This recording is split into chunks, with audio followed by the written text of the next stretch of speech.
السلام علیکم دوستو، کیسے ہیں آپ سب؟ میں زبینہ فیاض ایک بار پھر آپ کے ساتھ تو میں شروع کر رہی ہوں دوست دارم بائی عریش شاہ پارٹ 44۔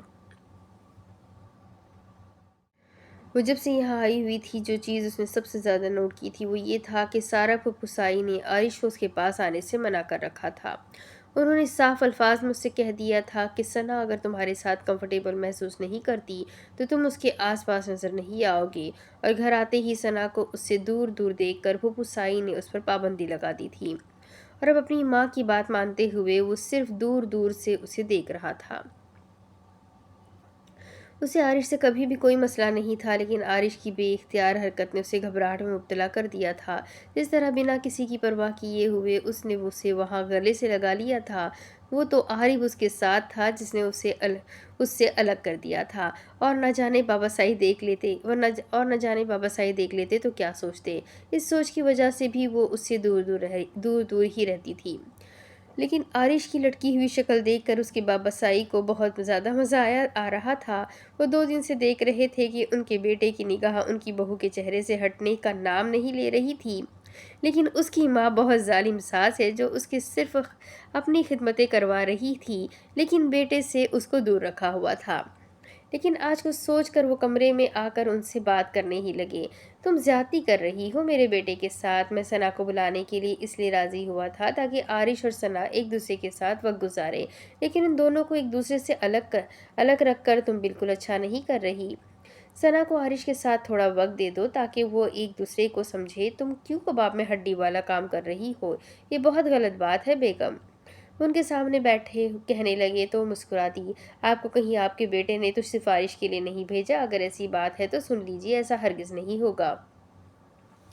میں دیکھ رہی ہوں وہ اس سے کافی دور دور رہتی ہے، اس کی نظروں سے ہر وقت بوکھلائی رہتی ہے۔ ٹھیک ہے، ان دونوں کو اکیلے وقت گزارنے کا موقع دینا چاہیے، لیکن تب جب وہ دونوں ایک دوسرے کو سمجھنے لگے، جب ایک دوسرے کا ساتھ ان دونوں کے لیے قابل قبول ہو۔ لیکن ابھی فی الحال ثنا کے لیے یہ سب کچھ آسان نہیں ہے، اسی لیے بہتر ہے کہ اس سے دور ہی رہے۔ میں اپنے بھائیوں کے سامنے اپنی ناک نہیں کٹوا سکتی۔ میں نہیں چاہتی کہ ثنا یہاں سے جا کر عارش کے جذباتی پن کی کوئی بھی داستان سنائے۔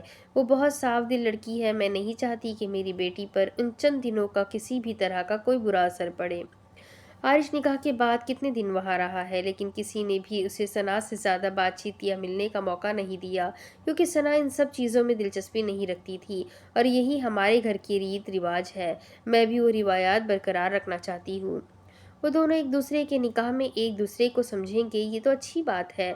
شاہ صاحب نے پھر بیٹے کی طرف سے دلیل دینے کی کوشش کی۔ میں آپ کی بات کو بہت اچھے طریقے سے سمجھ رہی ہوں، لیکن فی الحال ثنا کو تھوڑا سا وقت دے تاکہ وہ ہر چیز کو سمجھ جائے۔ میں جانتی ہوں عارش بہت محبت کرتا ہے اس سے، لیکن پہلے اسے ثنا کی فیلنگز کو سمجھنا ہوگا۔ اسے سمجھنا ہوگا کہ ثنا اس سے کس چیز کی امید رکھتی ہے، اس سے کیا چاہتی ہے، اس کو لے کر اس کے جذبات کیا ہے، وہ اپنی اور عارش کے ہونے والی زندگی کیسی چاہتی ہے۔ وہ انہیں سمجھاتے ہوئے بولی، جبکہ شاہ صاحب کچھ بھی نہیں بولے، بس ہاں میں سر ہلا کے اپنی بیگم سے بحث کرنا تو ان کے بس سے ویسے بھی باہر تھا، اور وہ خود بھی یہ بات بہت اچھے طریقے سے سمجھتے تھے کہ ثنا کا تعلق جس خاندان سے ہے وہاں پہ اس طرح سے سر عام ملاقاتیں نہیں کی جاتی۔ ان کا یوں باہر گھومنا پھرنا یا عارش کو ثنا کے ساتھ بے تکلف ہونے کی اجازت دے دینا ٹھیک نہیں تھا۔ پاکستان میں اس طرح سے یہ سب کچھ نہیں ہوتا، اور اگر ثنا کے بڑے یہاں ہوتے تو یقیناً رخصتی سے پہلے ثنا اور عارش کو یوں بے تکلف ہونے کی اجازت نہ دیتے۔ بھابھی صاحبہ، میں آپ کو اپنے کالج لے کر جاؤں گا، اپنی ساری گرل فرینڈز سے ملواؤں گا۔ آپ سب سے مل کر بہت خوش ہوگی۔ آپ کو پتہ ہے میری 5 گرل فرینڈ ہے، وہ سب مجھ سے شادی کرنا چاہتی ہے، لیکن میں شادی میں انٹرسٹڈ نہیں ہوں۔ شادی تو میں پاکستان جا کر کروں گا، آپ کی طرح کسی پیاری سی لڑکی سے۔ اگر آپ تھوڑے سال کے بعد اس دنیا میں آتی تو میرا بھی کچھ فائدہ ہو جاتا، لیکن نہیں، آپ کے نصیب تو عارش کے ساتھ ہی پھوٹنے تھے۔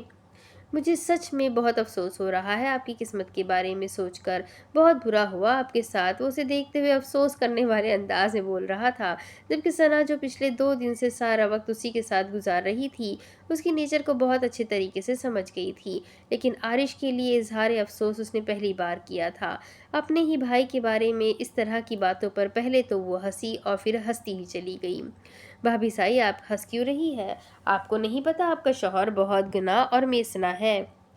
آپ کو پتہ ہے بابا سائی سے سفارش کروا رہا تھا، آج رات کے شو میں وہ آپ کو اپنے ساتھ لے کر جانا چاہتا ہے، لیکن ماما نے بابا سائی کو بھی صاف انکار کر دیا۔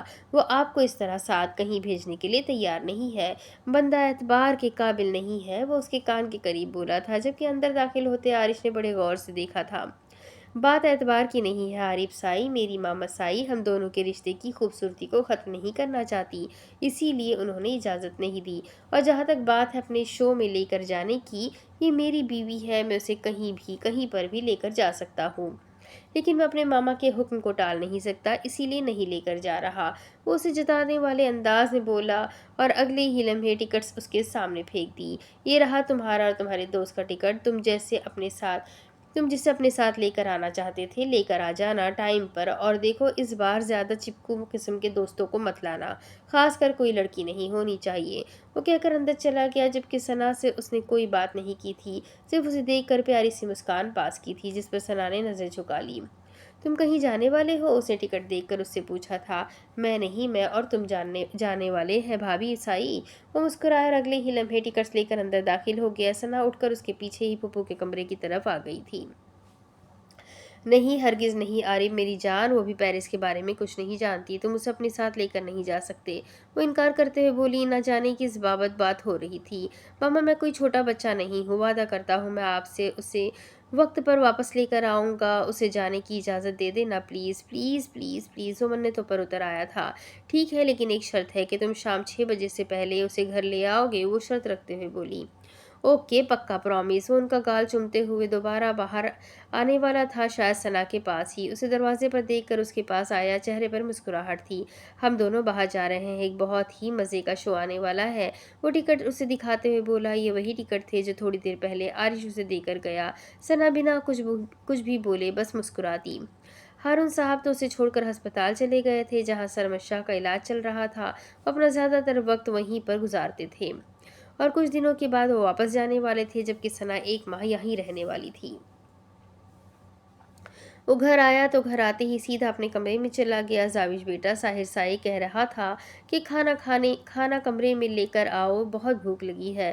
اس نے ناشتہ تک نہیں کیا صبح سے، جلدی سے اسے کھانا دو۔ وہ بھی اپنے کمرے میں جانے کا سوچ رہی تھی جب اچانک سنان نے اسے مخاطب کرتے ہوئے کہا۔ اس نے فوراً نام میں سر ہلایا۔ وہ صبح گھر سے کچھ بھی کھا کر نہیں نکلا تھا، اور اسے یقین تھا کہ اس نے دن میں بھی کچھ نہیں کھایا، اسی لیے تو اس کی سارا دن بے چینی میں گزرا تھا، اور اب یہ جان کر کہ اس نے صبح سے کچھ کھایا ہی نہیں تھا، اسے بہت بے چینی ہونے لگی تھی، اور اوپر سے اس کی عجیب و غریب ڈیمانڈز۔ وہ تو اس کے بعد اپنے موبائل کو ہاتھ تک نہیں لگا پائی شرم کے مارے۔ کھانا تیار کر کے جلدی سے اس کے پاس کمرے میں چلی گئی۔ ساحر سائی، میں نے آپ کو کہا تھا گھر آ جائے، کم از کم کھانا تو کھا لیا کرے وقت پہ، لیکن نہیں، آپ کو تو بیویوں کی طرح روٹنے کی عادت پڑ گئی ہے، ہر بات میں روٹ کر بیٹھ جاتے ہیں، یہ کون سا طریقہ ہے؟ مجھ سے نہیں منایا جاتا، بار بار یہاں پر بیٹھے اور آرام سے کھانا کھائے۔ وہ فریش ہو کر باہر نکلا تھا جب اس سے کھانا لے کر اندر داخل ہوتے ہوئے دیکھا۔ اس کا انداز لڑکا بیویوں والا تھا، اس کا روٹھنا، غصہ کرنا، ڈانٹنا، ہر چیز ساحر کے دل میں اترتی تھی۔ بیویوں کی طرح روٹنے سے کیا مراد ہے تمہاری لومڑی؟ وہ اسے گھورتے ہوئے اس کی بات پکڑ کر پوچھنے لگا۔ بیویوں کی طرح روٹنے سے مراد میری یہ ہے کہ اس طرح بات بات پر صرف بیویاں روٹتی ہے، شوہر نہیں، لیکن آپ کو روٹنے کی عادت پڑ گئی ہے۔ بیٹھے یہاں اور کھانا کھائے۔ اس کا ہاتھ تھام کر اسے بیڈ پر بٹھاتے ہوئے بولی، میں نے کچھ کہا تھا تم سے، اب میں کھانا تبھی کھاؤں گا جب تم مجھے اپنے لبوں سے کھلاؤ گی۔ لگتا ہے میری بات کو سیریس نہیں لیا تم نے، تو مجھے کوئی فرق نہیں پڑتا، کیونکہ میں اپنی بات پر قائم ہوں۔ کھانا تو اب میں تبھی کھاؤں گا جب تم مجھے اپنے لبوں سے کھلاؤ گی۔ اس کے ہونٹوں پر بے ساختہ انگلی پھیر کر وہ اسے لرزنے پر مجبور کر گیا تھا۔ اس کی حرکت پر وہ فوراً اٹھ کر کھڑی ہو گئی۔ آپ نے اپنی حرکتیں نہیں چھوڑی نا، تو میں آپ کو یہیں بھوکا چھوڑ کر چلی جاؤں گی۔ آرام سے کھانا کھائیں، آپ کی یہ والی ڈیمانڈ پوری نہیں ہو سکتی۔ ابھی وہ تھوڑے گھبرائے ہوئے مگر مضبوط لہجے میں کہہ رہی تھی۔ ساحر نے ہاں میں سر ہلاتے ہوئے بیڈ پر اپنی جگہ بنائی اور کوہنی کے بل لیٹ گیا۔ استحقاق سے بھرپور نگاہ اس کے سراپے پر دوڑائی۔ مطلب ابھی پوری نہیں ہو سکتی تو کب پوری ہوگی میری ڈیمانڈ؟ وہ اب براہ راست سوال کر رہا تھا۔ جب آپ کھانا کھا لیں گے۔ تب اس کے ہونٹوں سے بے ساختہ نکلا۔ ساحر کے لبوں پر مسکراہٹ آئی۔